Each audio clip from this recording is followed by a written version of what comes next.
계속해서 요한복음 강해, 오늘은 107번째 말씀의 성취라는 제목으로 말씀을 드리려고 하는데, 지난번에 드렸던 요한복음 말씀을 조금 복습해 드리면은, 지난번에는 아주 조금 슬픈 장면을 우리가 말씀을 살폈습니다. 베드로가 예수님을 3번이나 부인한 사건이었는데, 저는 만일 베드로가 예수님을 3번 배반한 것으로 인생이 끝났다면 어떻게 됐을까? 아마 가룟 유다보다도 더 나쁜 사람이 되지 않았을까? 그렇죠? 가룟 유다는 비록 돈을 받고 예수님을 팔긴 했지만 돈을 다시 돌려주고, 또 예수님을 단 한 번만 그렇게 배반을 했는데, 베드로는 나는 결코 예수님을 배반하지 않을 것이다, 큰 소리까지 치고도 예수님을 3번씩이나 부인하는 죄를 지었던 사람입니다. 그러나 우리가 베드로를 기억할 때에 예수님을 3번이나 배반했던 비겁한 사람이 아니라 초대교회의 가장 중요한 지도자 가운데 한 사람으로 기억하는 이유가 뭡니까? 그 이유는 우리가 마태복음 26장 75절에서 살폈습니다마는, 베드로가 닭 울기 전에 네가 3번 나를 부인하리라는 예수님의 그 말씀을 기억하고 밖에 나가서 심히 통곡을 했다. 바로 이것이 가룟 유다와 또 베드로의 미래가 이렇게 달라지는 결정적인 순간이었다, 그렇게 말씀을 드렸습니다. 베드로가 예수님을 3번이나 배반한 이 사건을 성경에 이렇게 구체적으로 기록한 이유는 뭔가? 그것은 우리에게 교훈을 주기 위함이다, 그렇게 말씀드렸죠. 2가지 교훈을 생각할 수 있습니다. 첫째는 우리 역시 아무리 큰 소리치고 장담을 해도 바람만 불면 넘어질 수 있는 연약한 존재들이다 하는 것을 베드로의 삶을 통해서 우리가 교훈을 받을 수 있다, 그렇게 봅니다. 2번째는 우리가 이렇게 베드로처럼 넘어져도 주님의 말씀을 기억하고 주님의 말씀을 붙들고 회개하면 우리에게도 다시 기회가 주어지고 하나님의 쓰임을 받을 수 있는 길이 열릴 수 있다. 그 2가지 중요한 교훈을 주기 위해서 베드로가 예수님을 3번이나 부인했던 사건, 그리고 그가 회개한 사건에 대해서 성경이 기록하고 있다, 그 말씀을 드렸습니다. 오늘 본문에는 예수님께서 제사장들이 보낸 군대에 의해서 결박되어서 체포가 돼서 끌려가가지고 처음에는 제사장 안나스의 법정으로 가시고, 그 다음에는 가야바의 법정에 가셔서 유대인의 방식으로 종교 재판을 받으시고, 그 후에는 이 유대 땅을 당시 다스리고 있던 로마 총독 빌라도 법정에 끌려가서 재판을 받으신 내용이 본문에 기록되어 있습니다. 그렇기 때문에 우리 예수님은 사실 3번 재판을 받았다. 3번.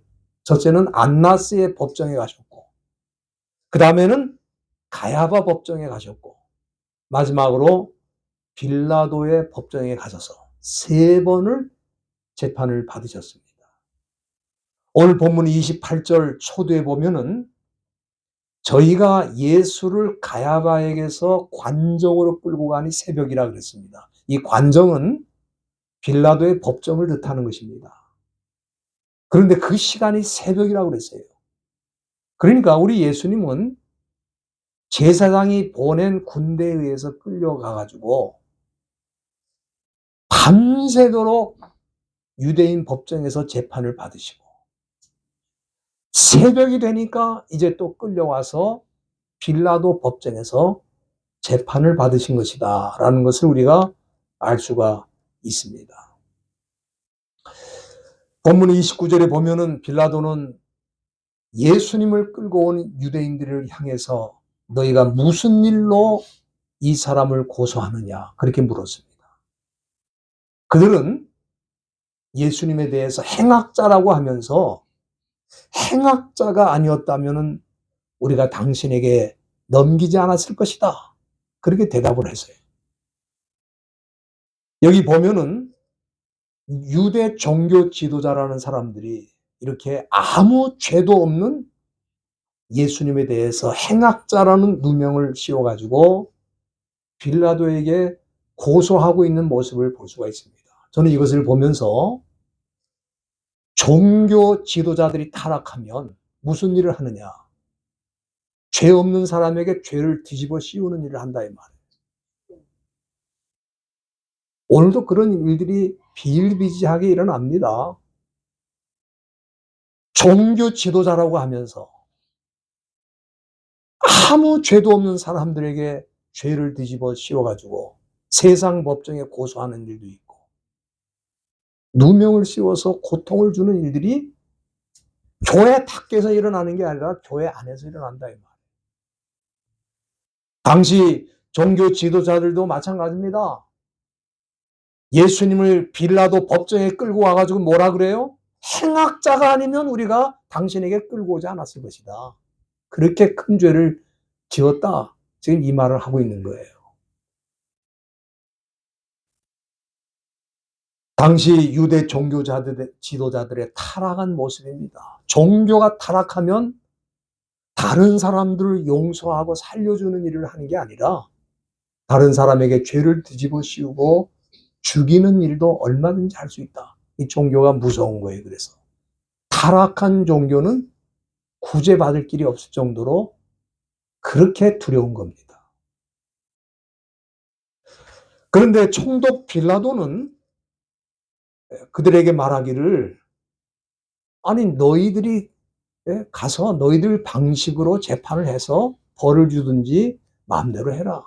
왜냐하면은 당시 로마 총독은 중대한 범죄가 아니면은 빌라도가 직접 재판하지 않고 현지인들의 법을 따라서 너희들이 임의로 재판을 하라. 그렇게 재량권을 줬어요. 그러니까 당시 유대인들에게는 사내들인 공의회라는 게 있거든요.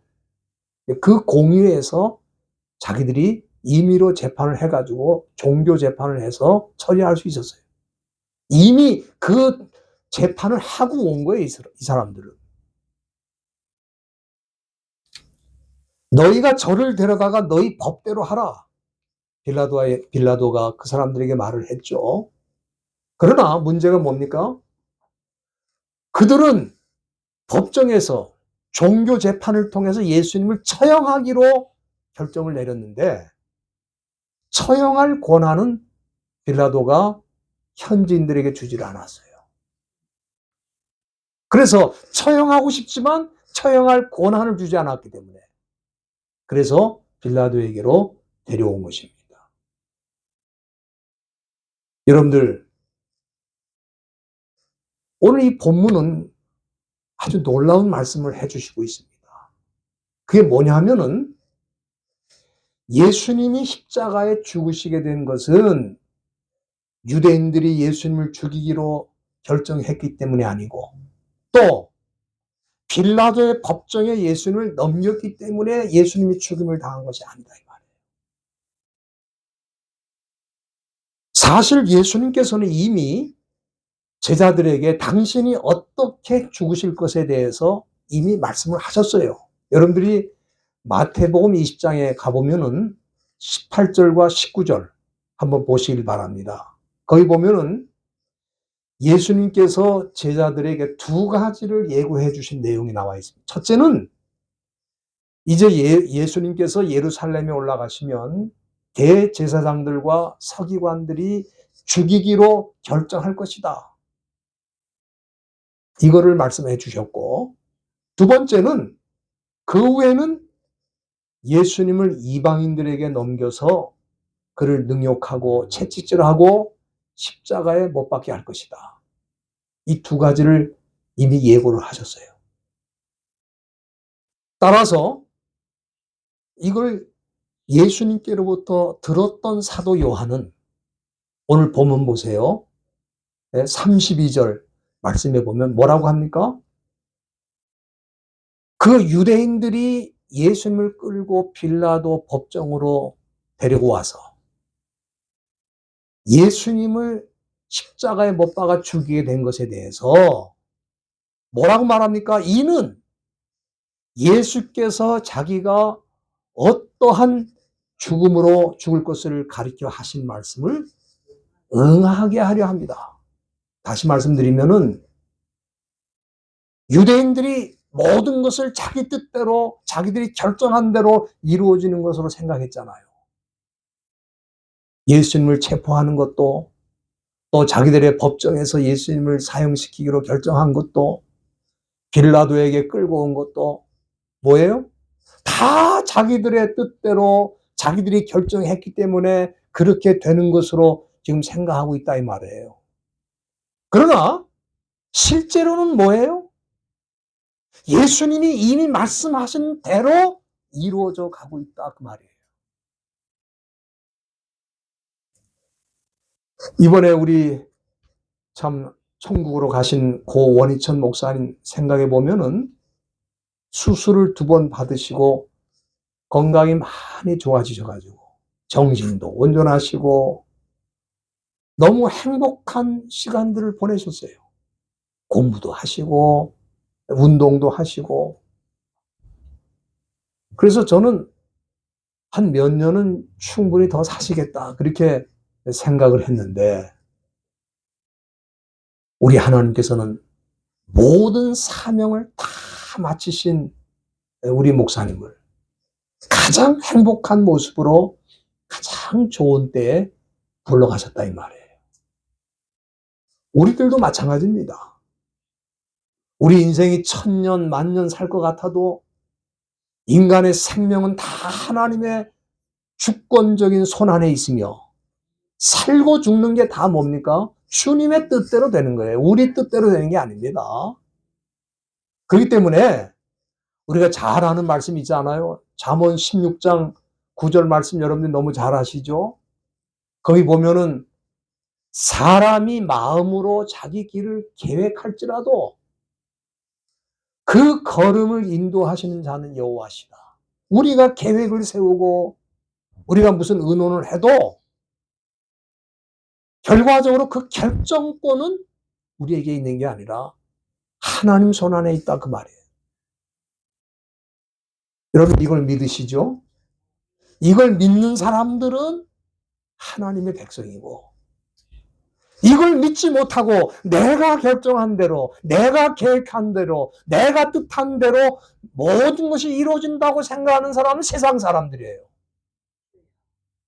여러분 분명히 해야 됩니다. 내가 생각을 했고 내가 계획을 세웠고 그렇기 때문에 이 모든 것이 그 생각대로 계획대로 된다. 이렇게 믿는 사람들은 그건 하나님을 믿는 사람들이 아니에요. 그럼 우리는 어떻게 해야 되느냐? 내가 계획은 세울 수 있어요. 내가 생각할 수는 있어요. 그러나 모든 것이 이루어지는 것은 하나님의 주권을 따라 하나님의 뜻대로 이루어진다 이거예요.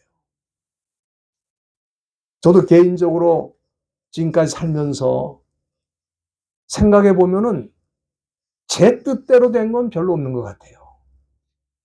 제가 한국에 교수를 하러 나간 것도 그렇고 또 뜻하지 않게 이곳에 돌아오게 된 것도 그렇고 또 이 글로벌 비전 교회를 세우게 된 것도 그렇고 제 뜻대로 된 건 하나도 없어요. 다 하나님이 인도하셔서 하나님의 계획대로 하나님이 주권대로 된 거예요. 제가 이번에도 한 20년 동안 제가 연구해온 마태복음 한 3,000페이지 정도의 분량이 됩니다. 참 방대한 책인데 제가 이걸 출판하기 위해서 한국 방문을 했는데 공항에 도착하자마자 입국 신고를 하는데 갑자기 전화가 온 거예요. 그 전화를 받아보니까 고 원희천 목사님 소천 소식이었습니다. 그래서 제가 이 출판 계획을 다 중단하고 급히 다시 들어오게 되었습니다만, 이번에도 제가 배운 게 뭐냐. 사람이 아무리 계획을 세우고, 예? 사람이 아무리 좋은 생각을 가져도 결국 그것을 이루어 주시는 것은 하나님의 주권이구나. 하나님의 뜻대로 되는 거구나. 이걸 제가 다시 한번 경험하게 됐다 이 말이에요. 오늘 본문을 보면은 유대인들이 당시 제사장 안나스의 법정과 또 가야바의 법정에서 예수님에 대해서 사형을 결정하고, 이제 총독 빌라도에게 넘기기만 하면은 그들의 눈에 가시 같은 예수님이 십자가에 처형이 되고 모든 것이 그들의 뜻대로 된 것이다. 그렇게 생각하고 있었거든요. 그러나 사도 요한은 그게 아니다. 이는 예수께서 어떠한 죽음으로 죽을 것을 가르쳐 하신 말씀을 의하게 하는 것이다. 이게 너무 중요한 말씀입니다. 다시 말씀드리면 그들이 사형을 결정했기 때문이 아니고, 빌라도가 사형을 집행했기 때문이 아니고, 예수님이 십자가에 죽으실 것을 미리 말씀하신 대로 정확하게 다 이루어져 가는 것이다.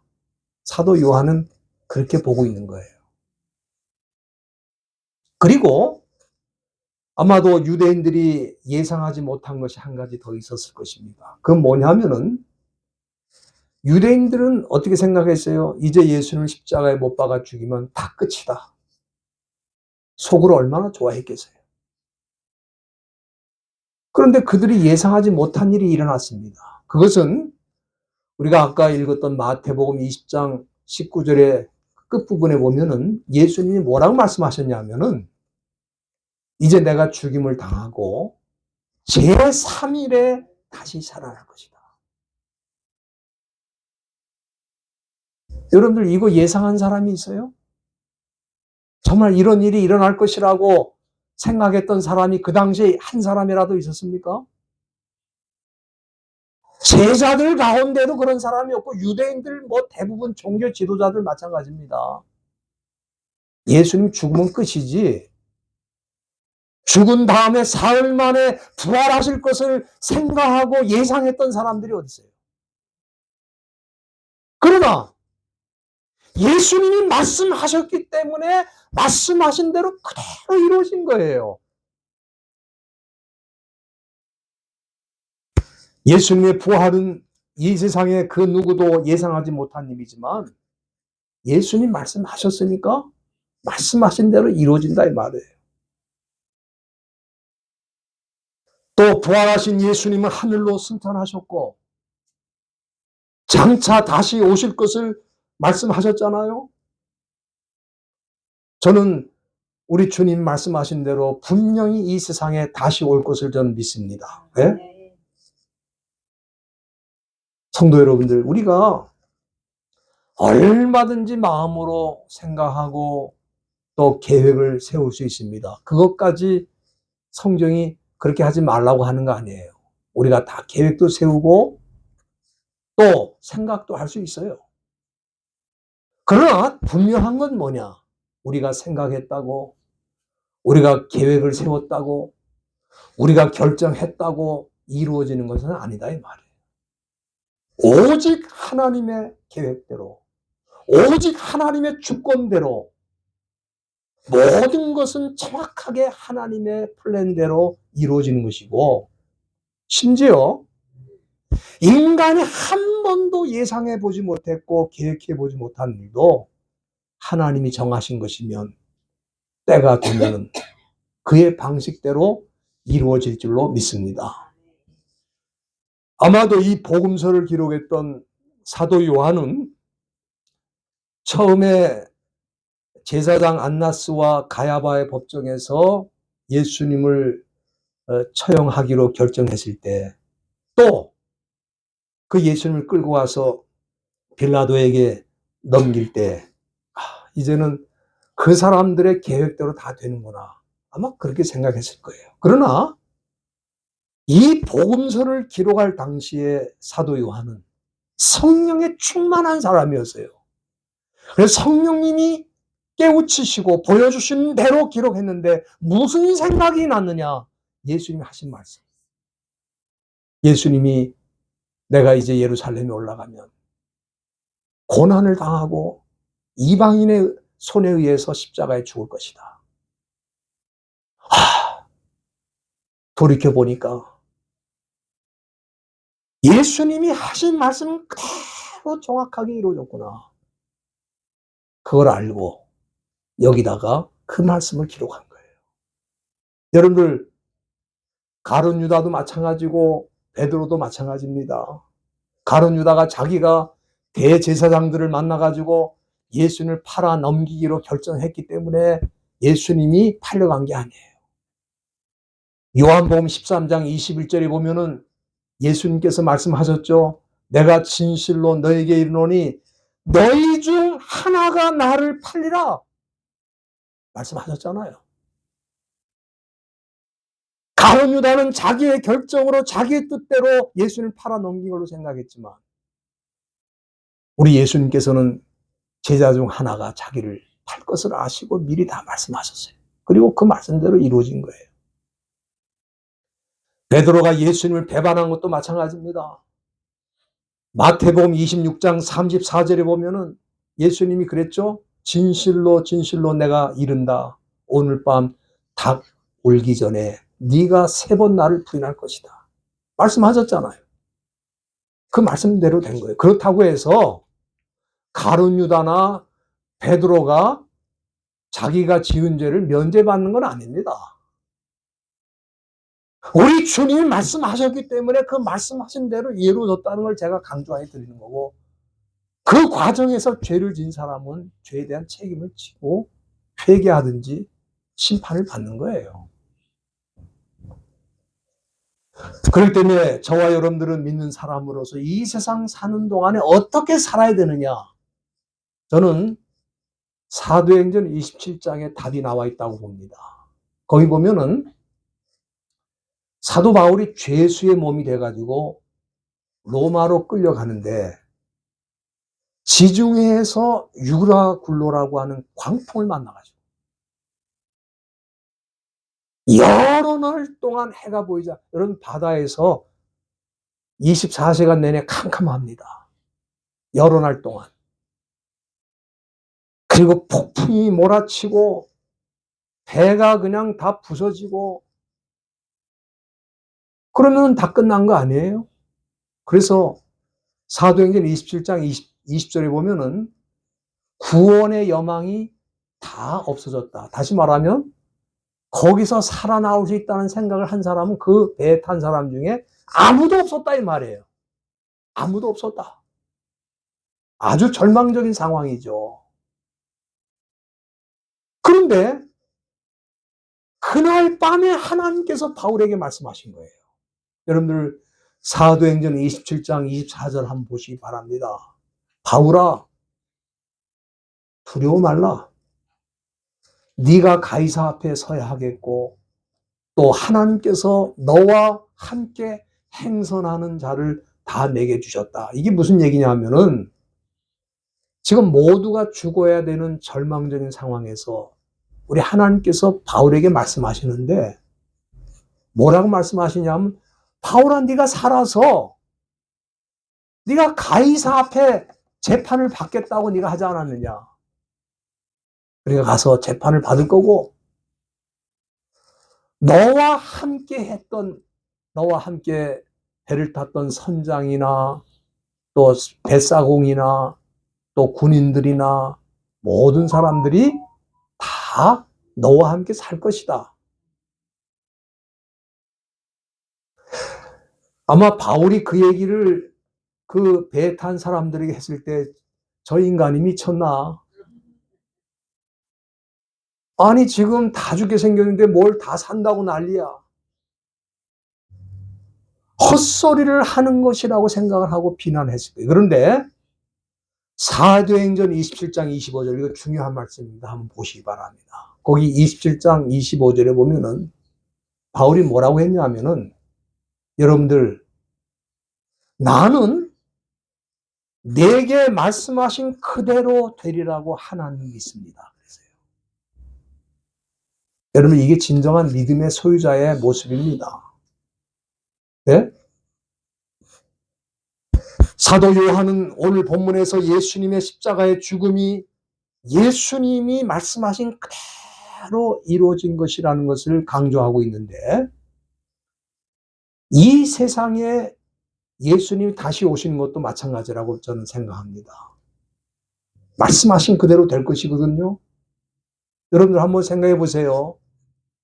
지금 이 시대에 예수님이 분명히 말씀하신 그대로 다시 오실 것입니다, 이렇게 말하면 사람들이 당신 믿음이 좋구나, 그렇게 말하는 것보다는 뭘 먹을 걸 잘못 먹었나, 무슨 헛소리를 하고 있는 거야,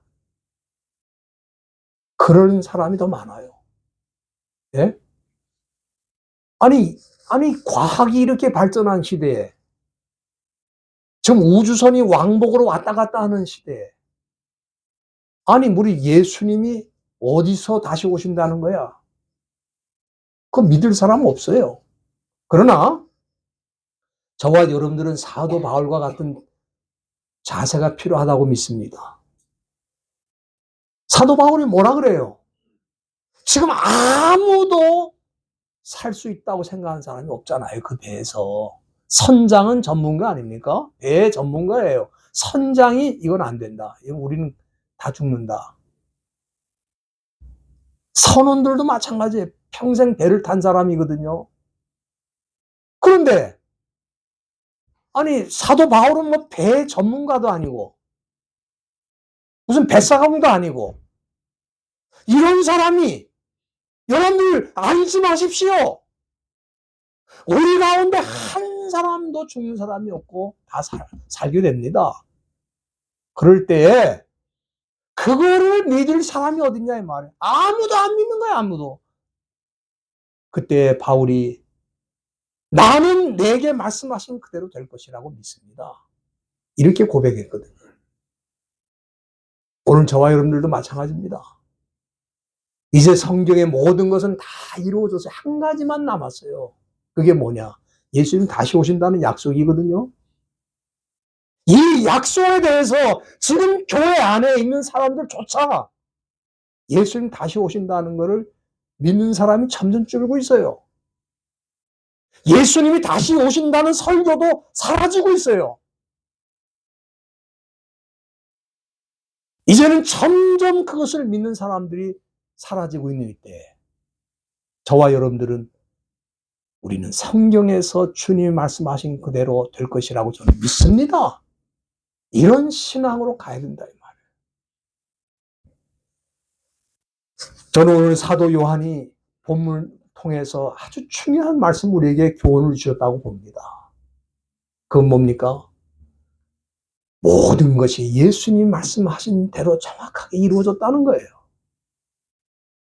인간들은 다 자기가 결정해서 자기 뜻대로 하는 것 같아도 사실은 다 주님 손 안에 있다는 거예요. 여러분들 그 인형 보세요. 인형극 보셨어요?